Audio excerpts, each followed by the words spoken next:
হঠাৎ করেই সাইরেনের শব্দ ঘুম থেকে জেগে ওঠে হাজার হাজার মানুষ। এই যেন এক মরণ সাইরেন।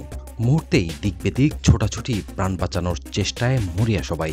কিছু বুঝে ওঠার আগে বিভিন্ন শহরে আছড়ে পড়ে হাজার হাজার সবুজ রকেট ও মিসাইল। আগুনের গোলায় পরিণত হয় বিশ্বের নিরাপদতম শহর। বহিরাগত এই হামলায় হতবাক গোটা দেশ। অথচ এই দেশই আবার দাবি করে বিশ্বের সবথেকে ভালো গোয়েন্দা সংস্থা এবং আকাশ প্রতিরক্ষা ব্যবস্থা তাদের।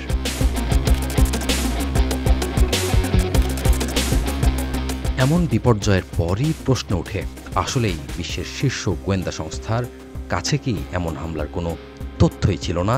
এতটা বোকা বনে যেতে হবে এই সংস্থাকে হয়তো তারা নিজেরাই বুঝতে পারেনি। মুহূর্তেই কাগুজে বাঘে পরিণত হয় এই সংস্থা, যার নাম মোসাদ।